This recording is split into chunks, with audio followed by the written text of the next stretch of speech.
오늘 본문 말씀이 무엇을 이야기하느냐 하는 것은 매우 친절하게 그 길을 안내해 줍니다. 18절을 보면 예수 그리스도의 나심은 이러하니라 그러죠. 이 이야기는 예수님이 오신 과정, 그 흐름이 어떤가 하는 것들을 이야기해 주는 겁니다. 그러니까 본문이 굉장히 쉽죠. 이런 이야기를 할 거야 라고 전제하고 말씀하는 겁니다.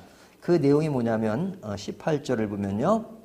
그의 어머니 마리아가 요셉과 약혼하고 동거하기 전에 성령으로 잉태된 것이 나타났더니 그러죠. 이 강조점이 뭐예요? 성령으로 잉태되었다 하는 겁니다. 성령으로 잉태된 것은 인간 사회에서, 인간 관계 속에서 남녀 사이에서 낳은 것이 아니고 동정녀 마리아, 그러니까 마리아가 약혼하기 전에 성령으로 잉태된 것이 나타났더니, 그러니까 예수님의 나심은 그냥 동정녀 마리아 혼자 그리고 성령으로 잉태되었다 하는 것을 강조합니다. 이 강조가 이제 20절에도 나오는데요. 20절 뒤에 보면 그에게 잉태된 자는 성령으로 된 것이라 하는 것이죠. 성령으로 된 것을 강조합니다. 자, 성령으로 된 것을 강조하는 이유는 뭐냐? 21절을 보면요. 아들을 낳으리니 이름을 예수라 하라. 이는 그가 자기 백성을 그들의 죄에서 구원할 자이심이라 하니라. 자, 예수님이 오신 것은 이 땅에 왜 오셨는가?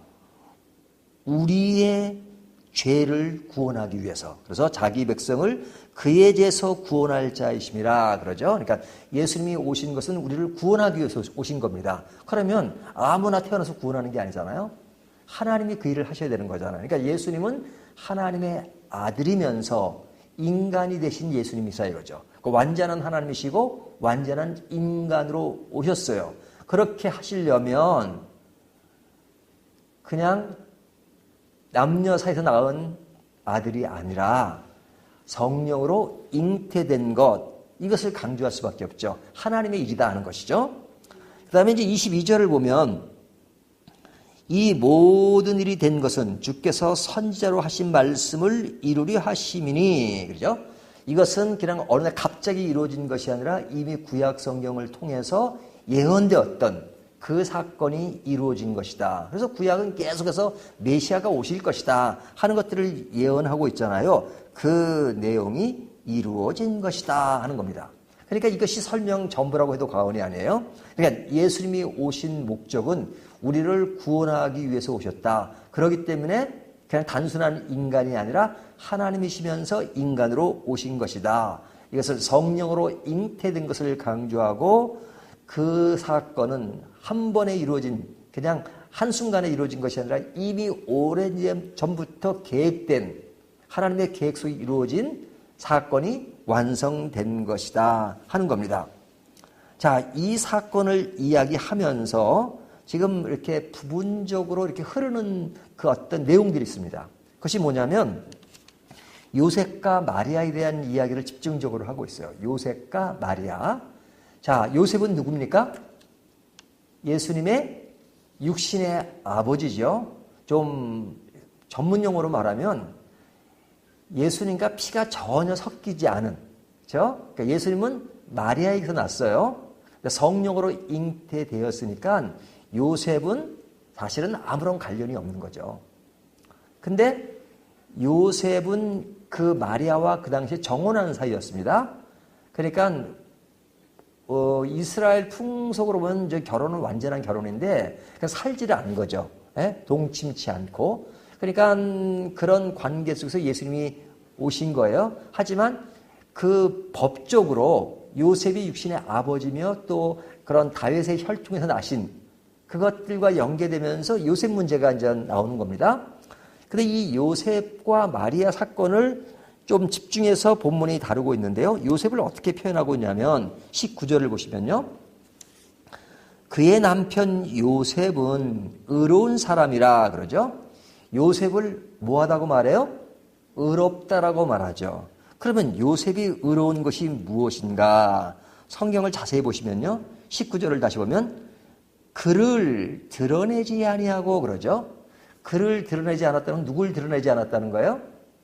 마리아를 드러내지 않았다는 겁니다. 자, 지금 마리아와 요셉이 있는데 마리아가 지금 임신을 했어요. 요셉의 입장에서 보면 지금 임신을 할 수가 없는데 임신을 했습니다. 그러니까 지금 너무너무 놀라지 않았겠어요? 자기와 지금 결혼할 사람인데 이 여자가 지금 임신을 했단 말이죠.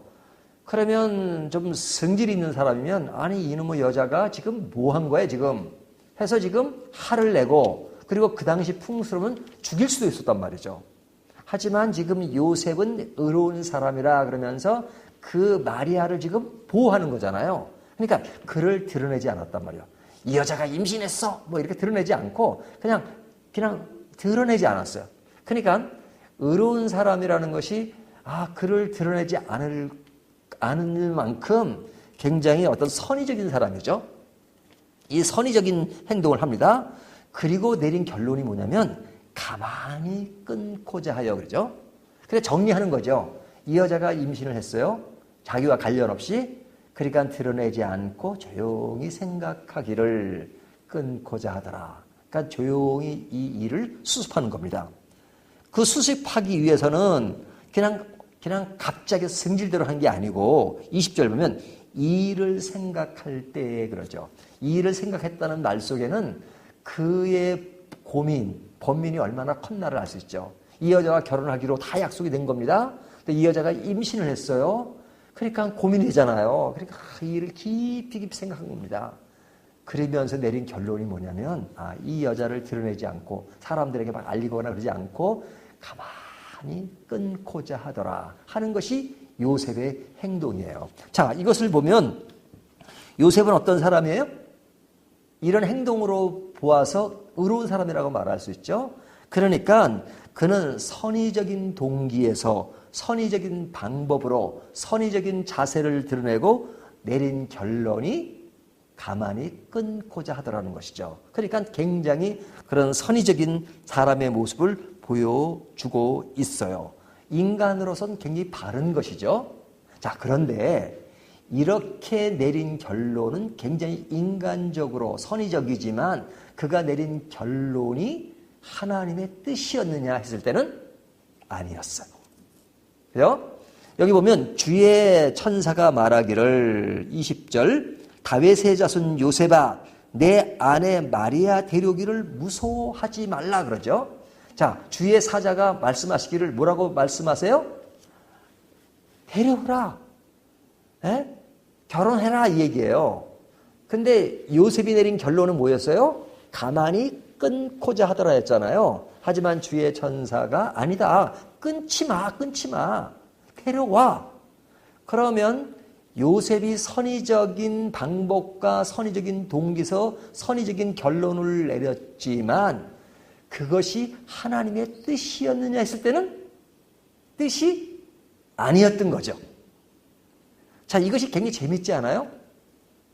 우리가 모든 일을 선의적으로 하면 다 하나님의 뜻으로 생각할 수가 있잖아요.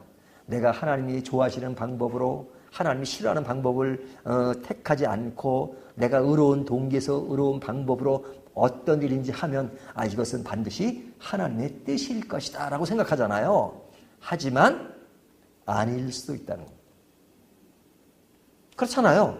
요셉이 내린 결론은 끊고자 하더라지만 주의 천사가 끊지 말라고 한 것입니다. 그렇다면 요셉을 의로운 사람이라고 본문이 칭하는 것은 그가 의로운 태도에서 내린 결정을 의롭다고 말하는 건 아니에요.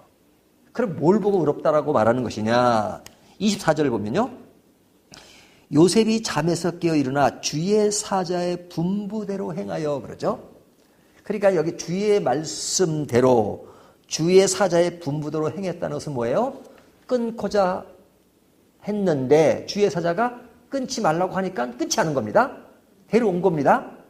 그리고 아기 예수를 낳을 때까지 그와 동침치 않았다. 그리고 아기 예수가 태어났을 때 그의 이름을 예수라 하니라. 왜 예수라고 했어요? 이름을? 본인이 지은 게 아니에요. 주의 사자가 그의 이름을 예수라 하라. 이름을 그렇게 지라고 안내를 해준 겁니다. 그러니까 요셉은 하나님의 말씀대로 주의 사자의 분부대로 예수님의 이름을 짓고 마리아와 동침치 않고 그리고 그 여자와 끊지 않고 데려온 것. 그러니까 모든 일을 주의 사자의 말씀대로, 그러니까 하나님의 말씀대로 했다는 거죠. 그러면 요셉의 의로움은 무엇이 의로운 것이냐? 앞에 의로운 동기와 의로운 방법으로 자기의 결정을 내린 것이 의로운 것이냐? 그것만 해도 굉장히 좋은 거죠. 성경은 그것을 부정하지 않아요. 굉장히 그런 양심과 그런 방법으로 결정을 내린 것은 좋아요. 하지만 그것보다 더 위에 있는 것이 무엇인가? 내가 선의적인 방법으로 내린 결정이라 하더라도 주님의 말씀에 그러지 말고 이렇게 하라 그러면 그렇게 따라가는 것, 그것이 의로운 사람의 모습이다 하는 것을 말씀해 주고 있는 겁니다. 그러면 이 문맥이 어디서 나온 겁니까? 예수 그리스도의 나심은 이러하니라.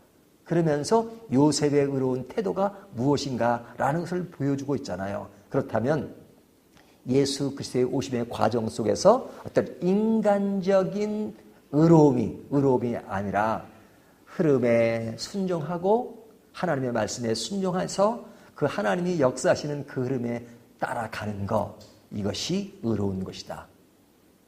우리가 예수님을 믿는 것도 우리 스스로 노력과 우리의 선행으로 의로운 게 아니에요.